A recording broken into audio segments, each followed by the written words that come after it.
जैसे हमारे पति को मारा गया ऐसे उन लोगों को भी मारा जाए। जिस तरीके से मेरे पति को मारा गया उसी तरह उन्हें मारा जाए। जितना दर्द हमारे पति को पहुंचा है नहीं दर्द उनको पहुंचे।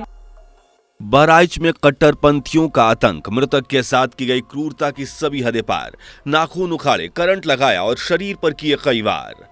मामले की खबर मिलते ही एक्शन मोड में आए सीएम योगी आदित्यनाथ। बहराइच में हुई हिंसा पर सीएम योगी का कड़ा एक्शन देख हिला मुस्लिम समुदाय। सीएम योगी का ऐलान, आरोपियों को मिलेगी ऐसी सजा कि आने वाली 7 पुश्तें रखेंगी याद। बहुत हुआ हिंदुओं पर जोर, अब नहीं मचाएंगे कट्टरपंथी शोर। राम गोपाल के साथ हुई बर्बरता का अब सीएम योगी लेंगे हिसाब।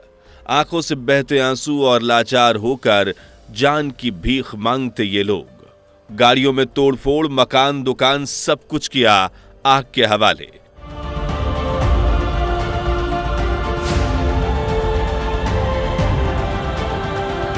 ये धधकती आग, तोड़फोड़, खंडहर हो चुके मकान और चारों तरफ पुलिस की साए साए करती गाड़ियों की आवाज, ये भयभीत कर देने वाला माहौल किसी पड़ोसी मुल्क का नहीं बल्कि भारत के ही उत्तर प्रदेश का है, जहां 13 अक्टूबर 2024 दिन रविवार को कट्टरपंथियों ने एक ऐसा तांडव मचाया कि गरीब हिंदुओं की जान हलक में अटक गई। आज से कुछ समय पहले जहां हम बांग्लादेश में हिंदुओं की निर्मम हालात देख रहे थे, वही नजारा अब उत्तर प्रदेश के बहराइच में देखने को मिल रहा है।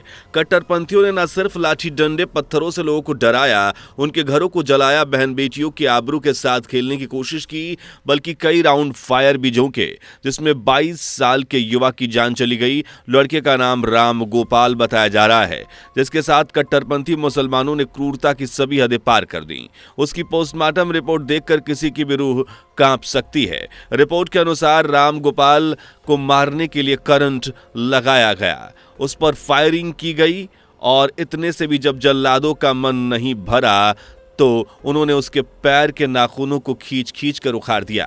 इतना ही नहीं, उसके शरीर पर कई जगह धारदार हथियार से वार किए गए। उसकी आंखों के पास किसी नुकीली चीज से वार किया गया।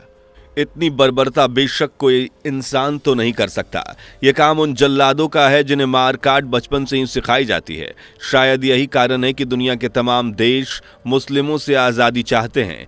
वहीं अब सीएम योगी आदित्यनाथ ने भी ठान लिया है कि आरोपियों को कड़ी से कड़ी सजा दी जाएगी, ऐसी सजा कि उनकी 7 पुश्तें याद रखें। दरअसल ये पूरा मामला 13 अक्टूबर 2024 का है। देश भर की तरह यूपी के बहराइच जिले में भी मां दुर्गा की उपासना के बाद उन्हें विसर्जन के लिए ले जाया जा रहा था। जिले के थारा हरदी क्षेत्र के रेहुआ मंसूर गांव का रहने वाला रामगोपाल मिश्रा भी लगभग शाम के 6 बजे देवी दुर्गा को विसर्जित करने के लिए जा रहा था। लेकिन जब जुलूस महाराजगंज बाजार में कट्टरपंथियों के इलाके से गुजरा तो उन्होंने इसका विरोध किया, जिस वजह से इन दोनों पक्षों में कहासुनी हो गई। इतने में छतों पर पत्थर तैयार रखे बैठे लोगों ने ईंट पत्थर फेंकने शुरू कर दिए, जिससे चारों ओर भगदड़ मच गई। इसी बीच कट्टरपंथी रामगोपाल को एक घर में ले गए, उसे बुरी तरह से टॉर्चर किया और फिर मौत के घाट उतार दिया। लेकिन मन नहीं भरा तो पूरे क्षेत्र में हंगामा काटा। हिंदुओं के घरों को, गाड़ियों को आग के हवाले किया, उन पर लाठी डंडों से वार किया। कई घरों, नर्सिंग होम, बाइक शोरूम और दुकानों में आगजनी और तोड़फोड़ की गई। बाइक के शोरूम में घुसकर वर्कर्स के साथ मारपीट कर पूरे शोरूम को आग के हवाले कर दिया। जिसे जैसे मौका मिला वैसे ही कट्टरपंथियों से अपनी जान बचाकर बस भाग निकला। लोग बिलबिलाते रहे, रहम की भीख मांगते रहे, लेकिन कट्टरपंथियों को रहम शब्द का मतलब पता हो तब तो दिखाएं। इस पूरी हिंसा में रामगोपाल की मृत्यु के अलावा 15 से भी ज्यादा लोग घायल हुए। इतने में पुलिस भी मौके पर पहुंच गई और भीड़ को काबू करने की कोशिश की। इस कोशिश में आंसू गैस के गोले भी दागे गए, लाठीचार्ज किया गया और हालात बिगड़ते देख इंटरनेट सेवाएं पूरी तरह से बंद कर दी गईं। पीएसी और आरएफ के बलों को सड़कों पर उतार दिया गया। इसके बाद खुद एसटीएफ चीफ पिस्तल लेकर सड़कों पर निकले। करीब 3 घंटे से 4 घंटे बाद स्थिति को काबू में करने के बाद रामगोपाल मिश्रा के शव को बरामद किया गया और जब उसकी पोस्टमार्टम रिपोर्ट आई तो कट्टरपंथियों की हैवानियत देखकर हर कोई सन्न रह गया।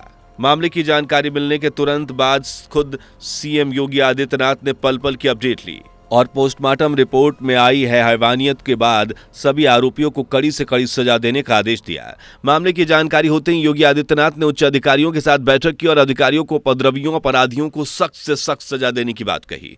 उन्होंने कहा कि जो बवाल काट रहे हैं, फिर चाहे हिंदू हो या मुस्लिम, उन्हें बख्शा नहीं जाएगा और जो अफवाह फैलाकर माहौल बिगाड़ने की कोशिश में लगे हुए हैं उनके खिलाफ भी तगड़ा एक्शन लिया जाएगा। जल्द से जल्द आरोपियों की गिरफ्तारी हो और पीड़ित परिवार को न्याय मिले।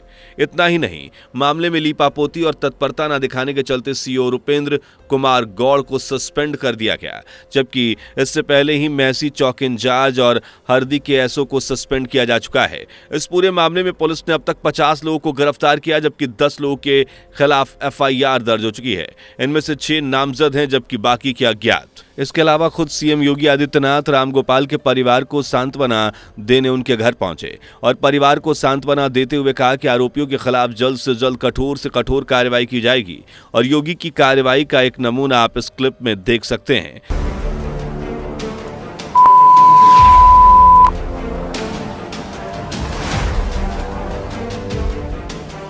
जी हाँ दोस्तों, योगी की पुलिस सख्त लहजे में कट्टरपंथियों को जवाब दे रही है, या कहें उनकी भाषा में उन्हें जवाब दे रही है।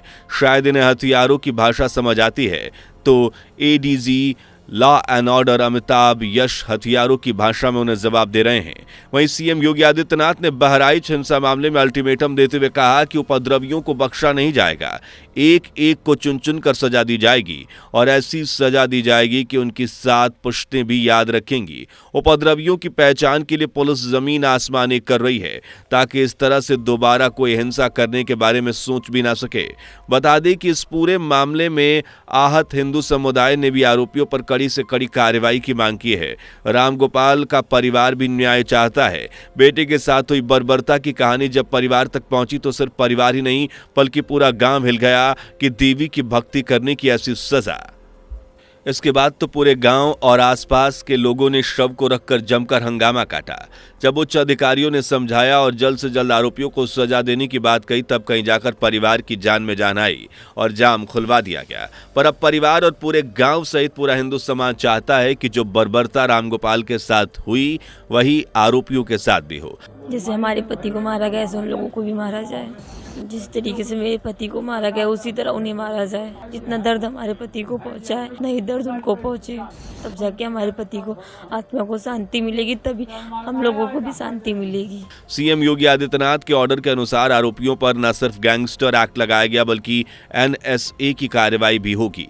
यही कारण है कि अब कट्टरपंथी सहित मौलाना साहब भी अपना झोला उठाए भागे भागे फिर रहे हैं, क्योंकि योगी की दहाड़ पूरे बहराइच में गूंज रही है। वहीं पुलिस भी कड़े एक्शन के मूड में है।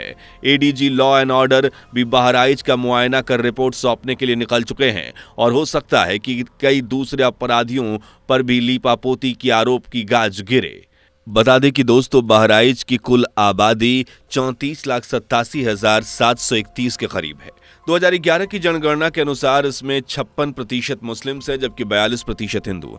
यानी जो मुसलमान खुद को अल्पसंख्यक बताते हैं, अल्पसंख्यक चिल्लाकर सुविधाएं लूटते हैं, वो तो बहराइच में अल्पसंख्यक है ही नहीं, बल्कि इनका तो अच्छा खासा दबदबा है। और ज्यादातर केसेस में देखा गया है कि जहां मुसलमानों की तादाद ज्यादा होती है वहां हिंदुओं का जीना दुश्वार हो जाता है। उदाहरण के लिए झारखंड, बिहार और उत्तराखंड के कई हिस्सों को देख लीजिए, जहां हराम होने के बाद भी दरगाह आदि के नाम पर जमीनों पर धड़ाधड़ अवैध कब्जा किया जा रहा है। फिर हिंदुओं को डरा धमकाकर उन्हीं के घर से भगाया जा रहा है, और जो ना जाए उसके साथ क्या होता है ये तो हम बहराइच में देख सकते हैं। शायद कट्टरपंथियों की इसी मानसिकता के कारण आज इटली, ब्रिटेन और यूरोप के ज्यादातर देश मुस्लिम्स को बाहर का रास्ता दिखाना चाहते हैं, लेकिन भारत में इनकी जड़ें दिन पर दिन मजबूत हो रही हैं, और जैसे तैसे इनकी जड़ें मजबूत हो रही हैं वैसे वैसे हिंदुओं के साथ जुल्म सितम की दास्तान बढ़ती जा रही है। समझ ये नहीं आता कि जब ईद, मुहर्रम आदि त्योहारों को हिंदू खुशी खुशी देखता है तो उनके धर्म का बराबर सम्मान करता है, तो कट्टरपंथी को देवी देवताओं का नाम सुनने में कौन सी आफत आ जाती है। जब हिंदुओं का मजहब उन्हें हिंसा नहीं सिखाता तो कट्टरपंथियों का मजहब उन्हें इतनी हैवानियत कैसे सिखा देता है कि किसी जिंदा इंसान के नाखून उखाड़ दिए जाए, उसे करंट लगाया जाए, उसके साथ हैवानियत की साफी हदें पार कर दी जाए। जबकि कट्टरपंथियों के अलावा भी भारत में कई अन्य धर्म हैं, वो तो कभी ऐसा नहीं करते, तो फिर ये ही क्यों? हालांकि बहराइच में जो हुआ पूरे देश के हिंदुओं के लिए वो सबक है कि आप जिन्हें पनाह दे रहे हैं वो शायद पनाह देने के लायक ही नहीं है। खैर, इस पूरे मामले में आपकी राय क्या है, कमेंट करके जरूर बताइए, और रामगोपाल के साथ हुई हैवानियत पर भी अपने विचार जरूर रखें। वीडियो पसंद आई हो तो लाइक शेयर करके चैनल को सब्सक्राइब करना बिल्कुल भी ना भूलें। मिलते अगली वीडियो में, तब तक के लिए अपना ध्यान रखें और कट्टरपंथियों से सावधान रहें। दोस्तों, आपके स्क्रीन पर 2 और वीडियो दिख रही हैं, जिसे देखने के लिए आप स्क्रीन पर क्लिक करें। दोनों देखिएगा, बहुत अच्छी वीडियो बनी है।